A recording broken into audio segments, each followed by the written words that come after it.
So first, to get started, what's Node.js? This is lesson 0 of Get Programming with Node.js. So Node, just like many other platforms and environments, allow you to build an application, specifically here with JavaScript. And what makes Node so unique is that JavaScript up until the last decade was primarily used in the web browser. So if you think of Google Chrome, Internet Explorer, Mozilla, you're basically only seeing JavaScript rendered on a web page when you're clicking buttons, when you're seeing certain animations. Now that's great, and that really progressed the web for us, but ultimately JavaScript as a language was much more powerful than just its use on the browser. And ultimately people got together and said, we can actually extract what Google Chrome put together for us in Google Chrome's V8 engine and use that outside of the browser and actually be able to run JavaScript through a Node.js server. So what that basically means is we can build our own apps without needing a web browser. We can build apps that don't necessarily have a visual aspect to them. And that's what we're going to do today, is build an application that handles data transfer, but doesn't necessarily have a visual aspect to it. So this diagram here was taken from my book, and it's very similar to the ones you might have seen elsewhere on the internet, where basically you'll see this single threaded node event loop. And what this is doing is it's basically demonstrating how you'll have a number of various tasks entering Node's event loop.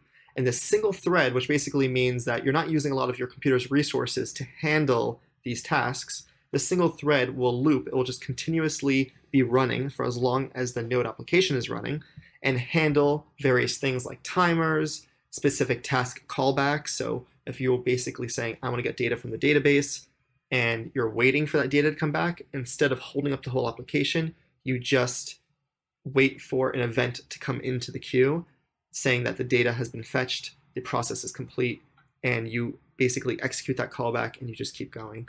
So in this way, Node's single-threaded event loop is considered to be very fast, a very efficient way for handling requests into your web server.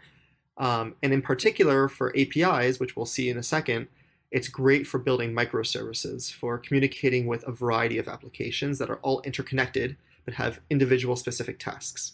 So first off, if you are following along, I'm going to recommend that you install Node.js. You can do that by going to nodejs.org and downloading the long-term support version, which currently is 14.15.5. We can take a look at that here, and you'll see the LTS version actually just changed just in the last day, but 14.16.0. You can just follow the regular graphical user interface here for installing Node, depending on what your machine is. So it's pretty simple to install that, and ultimately, once it is installed, you can verify that you have Node on your computer by opening a terminal window, which, if you're not familiar with terminal, it will look like this. And at least on Macs, you'll see it. Your computer is pre-installed with terminal. On Windows machines, you might have Bash or command line. Either way, there are various ways to get to this type of prompt, and you can just type in node-v to verify your version. Mine currently is at 14.13.1, but any of these versions in recent months will actually get the job done for you. And one extra tip here is once you have Node installed, you can actually just type Node, and that will bring you into this little environment, which is where you can run JavaScript. So this is the simplest version of seeing JavaScript run outside of your browser using Node.js. It's a prompt here with a little caret, and I'll make this a little bigger here, where you can do anything that you might normally do in JavaScript, like console log a message.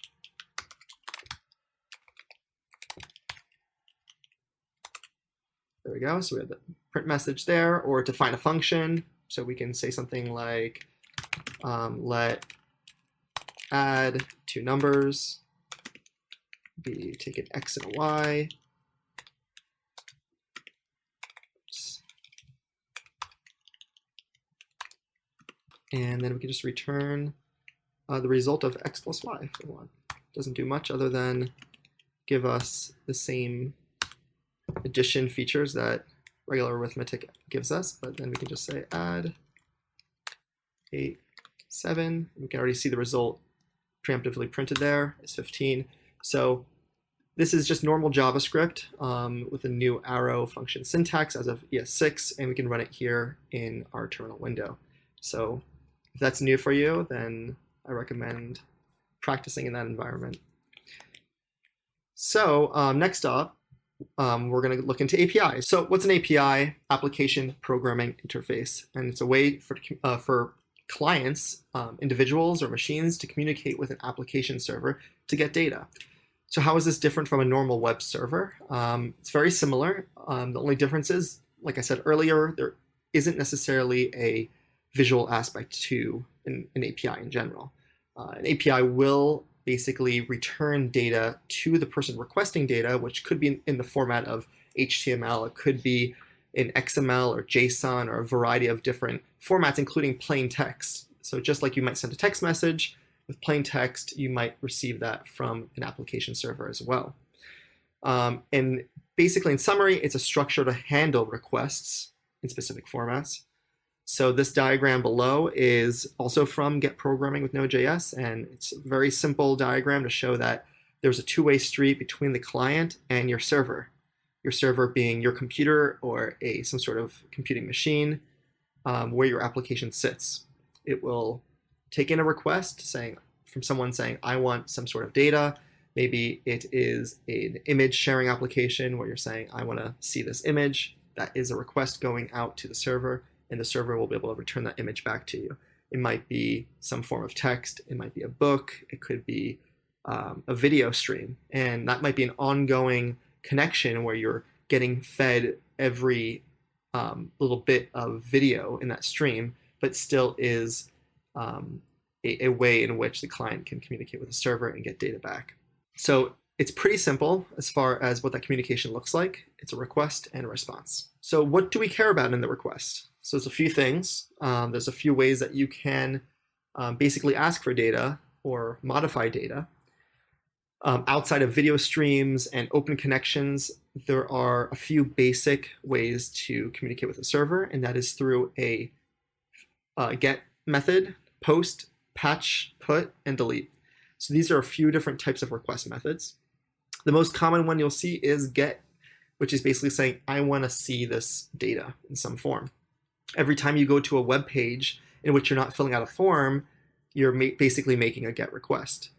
However, you can make a get request for data and just get the data back without actually seeing a whole web page being rendered in front of you. Post, on the other hand, is when you do fill out a form or when you send data to a server, basically saying, I want to create a new user account, or I want to post some new content on a forum. You're creating a post request typically in that case. If you're trying to modify data in a database, you might be doing it with a post request. Patch and put are a way to update data. So if you already have a user account and you want to change your email address, typically you're using patch or put to make that change in the database. You'll use your user ID as a way to identify your data and then send some of the additional data that you want to change. And of course, delete, destroy, getting rid of that data from the database. You're telling the server from a distance, from your phone, from your computer, I don't want this data to sit in the database anymore. Let's delete it. So aside from the method, we have two other pretty important aspects of the request. One is the request headers. So you might have seen these before in different formats. Maybe you try to hit a website and it was overloaded. It couldn't handle all the traffic, and you might have seen some content on the screen saying request from this server, overloaded, internal error, something like that. Sometimes it just kind of displays all that information, which isn't great to see on a web page, but every request has these headers. Here are just two types of headers that we might care about. One is the type of data that you accept. So basically saying, what is the format of the data that you want to see? Could it be XML, JSON, HTML? That's a piece of metadata in the request in which you're specifying, what do I want to see? And authorization. Now, we'll get to this again at the end of this session, but basically this is formatting your credentials to say that I am allowed to actually access this data or see this data. Now, You don't always need credentials. You don't always need authorization. Visiting a basic public website, you don't need authorization. However, accessing data from an API that might be raw data, typically you do have some form of authorization through an API key or through some sort of token. And we'll take a look at how we can generate one ourselves. And the last thing is the payload. So depending on whether you're requesting data or you're posting data, you might have a payload, which is the data that you actually want to send. So when you're filling out a form and you're saying, my name is John Wexler and here's my email address, that might go in the body of your request. And then it gets received by the server, where the server can then say, okay, let's take this data from the body and save it to the database. So with every request, we typically have a response, and a response has a few pieces of information that we care about as well. One is the status code. What is the status of how that server received your request? Was it successful? Did we save the data? So typically, this one, we have 200 here for success. We have 400s and 500s for certain types of errors, and we'll take a look at that as well later. But these are just different ways for computers, for browsers and servers to communicate with one another over HTTP to say something was successful or something went wrong. It's a great way for debugging, for tracking issues, and for just letting the user know when something didn't work the way they expected. And just like request headers, we have response headers. Metadata about the server. It might tell you what type of server it's coming from, maybe the IP address, location, certain information related to the company that maintains that server that will go in the response headers. Sometimes it's particularly important for security reasons, and we'll take a look at what those response headers look like as well. And lastly, most responses have a body, some sort of data. After all, you're requesting data, or even if you're posting data, you want to know that it was successful. So typically, a server will give you a response body with some of that data. Great, so we have an example here, but before we get into it, let's just take a look at what a common request and response, what the common request and response data looks like. So if I open up the network tab here in Chrome Developer Tools, I'm just looking at the Node.js website, and if I refresh, we'll see there's a lot of requests being made here. Externally, so we can click on any one of these requests, like the actual document here, that populates the page with lots of data here, so we can see that it's not formatted, but we have all the HTML here in a simple preview. But we can actually look at the headers too, the ones we talked about, the request URL, what I was actually looking for, what kind of method. So we already saw earlier that we can make post request and get request, so this one is a get request. Additionally, we got response headers. Whether this was cached, this will tell us if this web page has been accessed recently before, and whether we're getting it really quickly because it was requested so recently that we're actually getting a cache hit here. We have a few other things here. Content type, text HTML. So obviously we're actually seeing a visual HTML page here, so we're seeing that in the metadata as well. And then the server is from Cloudflare, so that's an interesting fact. Maybe if one day the Node.js website goes down and we find out that Cloudflare also had lots of issues, we can actually draw that connection and say, maybe that's part of the reason that we had a problem here. So that's a little bit of a demo, an example of what the request and response headers might look like. So just keep that in mind as you're building this out, that these details do matter and they make a difference for how your data is received. So let's go back to this example now. So we're gonna work on the first exercise here now with movie data from OMDB. So the OMDB API is something that's publicly available, and it's a way for us to play around with a little bit of movie data to test out how an API works. So I've already done this ahead of time by creating my own account and setting up an API key, but it's pretty simple and it's free. They give you over 1,000 requests per day to make to OMDB. And what we're going to do is we're going to build a mini Node application that does not have a web page connected to it. So let's start by creating a new directory called Movie API. And before we get started, I'm just going to point you to my GitHub repo for this session. If you go to underscore express underscore API underscore Twitch on my GitHub page, you'll see Jonathan Wexler with no space in between. If you search this on Google, you should be able to find this repo. You can download the code and follow along as well here. You'll also find the PDF with all the slides for this talk and all the examples for the rest of the exercises in this session. But meanwhile, I'm going to jump back over to Terminal and get started with the movie data API example. So I'm here in our project in the Node API Twitch example, and we see here that I have the movie client directory, and I just numbered these just to kind of show you the order of the session. But let's jump into that first movie client example. So just like in my book, we have a starting and ending position for every exercise. The end directory here has actually all the complete code, so we're not going to look at that just yet. But let's just go to start. Start is just an empty folder, so there's nothing in here, and we're going to start writing the code for the start folder together. If you don't have a text editor, I recommend getting VS Code. It's pretty simple to use and it's free. And you can load all the code for this exercise here in VS Code as you see on my screen. You'll see I have both folders for the projects we're going to work on. And if I open up movie client and start, we can see, to start, we don't have actually anything here. So what I have on the slides here is I say, create this new directory. And let's create a new file called index.js, a very common name for a starting point for a JavaScript file. So index.js. Great. Moving on, we're going to build our request. So right out of the box, Node.js, when you download it, comes with a bunch of things. And it comes with a few mini libraries in separate modules, which are basically just packaged code that give you the ability to connect to the internet, to process data in certain ways without having to download anything additional. Just you've downloaded Node and now you can actually start using it. And this is one way in which you can use it, the HTTP module. And what we're doing in this example is we're going to import the HTTP module. I've set up another variable here with my API key. And in a second, we'll see why we're using this query called hacker. I'm basically going to look into the OMDB database for any movies that have the word hacker in it.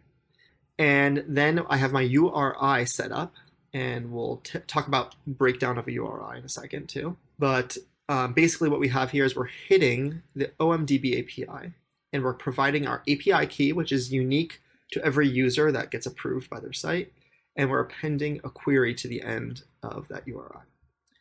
And lastly, we're going to run an HTTP GET request on this URI, and then we're going to look at the response. And this is one way in which we're going to get data from the site. So let's go ahead and pull this into Visual Studio.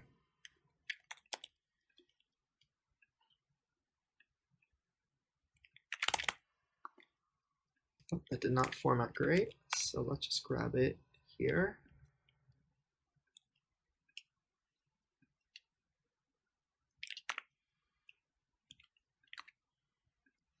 Great. And what's nice is that these API keys do expire every 24 hours, so it kind of prevents people from overusing them. But what's nice about this example is we actually don't need to do that much. We're not actually requesting that much data right now. So if I save this, we can do a number of things. First thing is we can actually hit this API with our API key right away without needing to actually run any code with Node. So let's just go back over here and run this. Oh, incorrect IMDb ID. All right, so we might need to create another API key. I'll actually show you how this works here. So I'm going to create my API key here.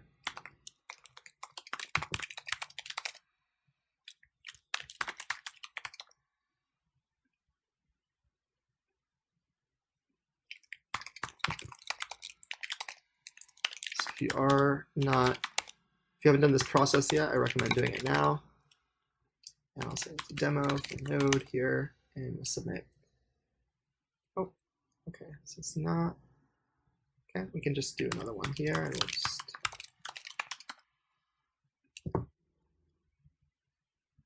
Okay, great. So I'm getting a new API key now. Okay, so I'm going to add my new API key here. Okay, and then let's just go back over here and try that again. Okay. And let's just add in a query here. So just like we were seeing before, search for hacker, and there we go. So we have some data here. So we can see that the data is just coming from OMDB, and it's searching our query for us. So we can see that there's a title of a bunch of movies here with the word hacker in it. Obviously, the format here isn't great, but we can see that we made a search query, and we got the result back, which is great.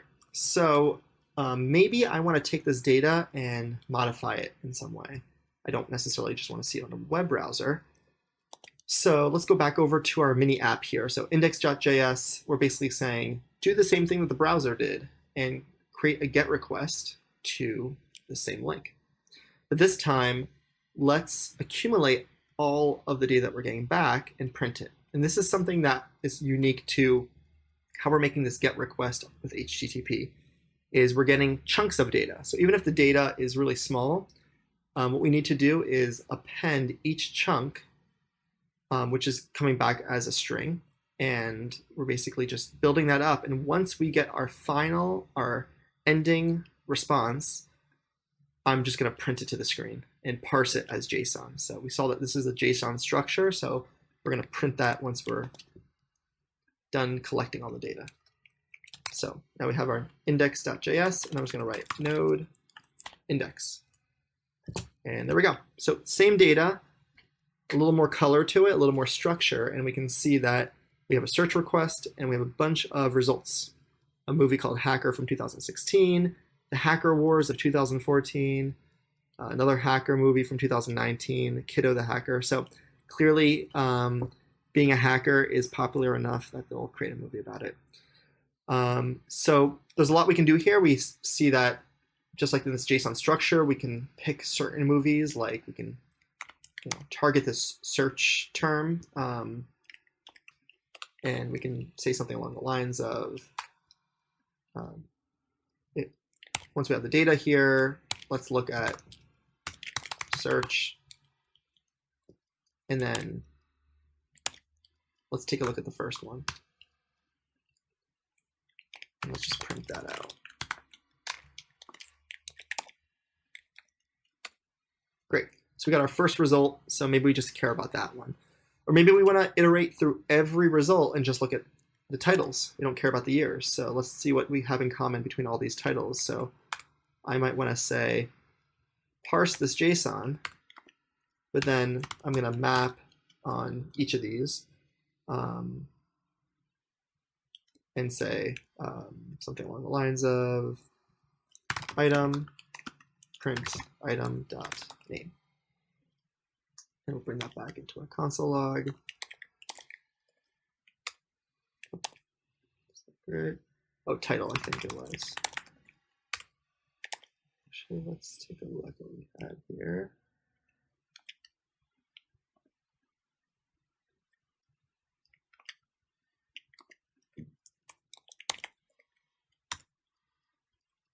Oh, it's title capitalized. Okay.